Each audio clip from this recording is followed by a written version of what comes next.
हनुमान पुत्र मकरध्वज की कथा।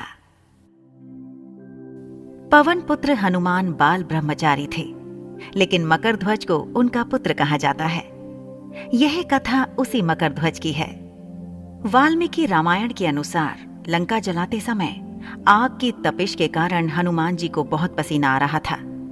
इसलिए लंका दहन के बाद जब उन्होंने अपनी पूंछ में लगी आग को बुझाने के लिए समुद्र में छलांग लगाई, तो उनके शरीर से पसीने की एक बड़ी सी बूंद समुद्र में गिर पड़ी। उस समय एक बड़ी मछली ने भोजन समझ वह बूंद निगल ली।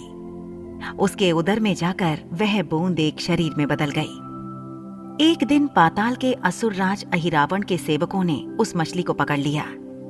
जब वे उसका पेट चीर रहे थे, तो उसमें से वानर की आकृति का एक मनुष्य निकला। वे उसे अहिरावण के पास ले गए। अहिरावण ने उसे पातालपुरी का रक्षक नियुक्त कर दिया।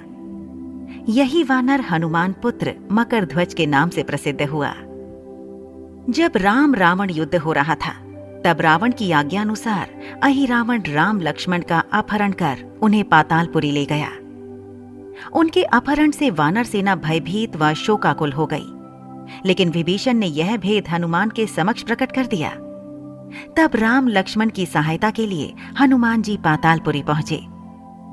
जब उन्होंने पाताल के द्वार पर एक वानर को देखा, तो वे आश्चर्यचकित हो गए। उन्होंने मकरध्वज से उसका परिचय पूछा। मकरध्वज अपना परिचय देते हुए बोला, मैं हनुमान पुत्र मकरध्वज हूं और पातालपुरी का द्वारपाल हूं। मकरध्वज की बात सुनकर हनुमान क्रोधित होकर बोले, यह तुम क्या कह रहे हो दुष्ट? मैं बाल ब्रह्मचारी हूं, फिर भला तुम मेरे पुत्र कैसे हो सकते हो?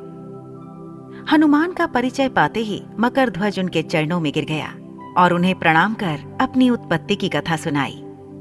हनुमान जी ने भी मान लिया कि वह उनका ही पुत्र है, लेकिन यह कहकर कि वे अभी अपने श्री राम और लक्ष्मण को लेने आए हैं, जैसे ही द्वार की ओर बढ़े, वैसे ही मकरध्वज उनका मार्ग रोकते हुए बोला, पिताश्री, यह सत्य है कि मैं आपका पुत्र हूं, लेकिन अभी मैं अपने स्वामी की सेवा में हूं, इसलिए आप अंदर नहीं जा सकते। हनुमान ने मकरध्वज को अनेक प्रकार से समझाने का प्रयास किया, किंतु वह द्वार से नहीं हटा। तब दोनों में घोर युद्ध शुरू हो गया। देखते ही देखते हनुमान जी उसे अपनी पूंछ में बांधकर पाताल में प्रवेश कर गए। हनुमान सीधे देवी मंदिर में पहुंचे, जहां अहिरावण राम लक्ष्मण की बलि देने वाला था। हनुमान जी को देखकर चामुंडा देवी पाताल लोक से प्रस्थान कर गईं। तब हनुमान जी देवी रूप धारण करके वहां स्थापित हो गए।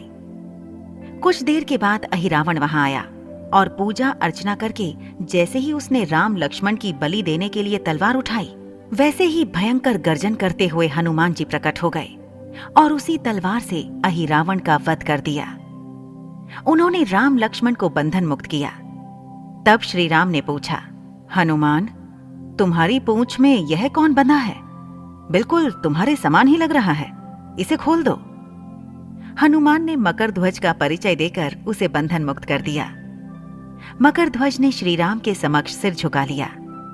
तब श्री राम ने मकरध्वज का राज्याभिषेक कर उसे पाताल का राजा घोषित कर दिया और कहा कि भविष्य में वह अपने पिता के समान दूसरों की सेवा करे। यह सुनकर मकरध्वज ने तीनों को प्रणाम किया। तीनों उसे आशीर्वाद देकर वहां से प्रस्थान कर गए। इस प्रकार मकरध्वज हनुमान पुत्र कहलाए।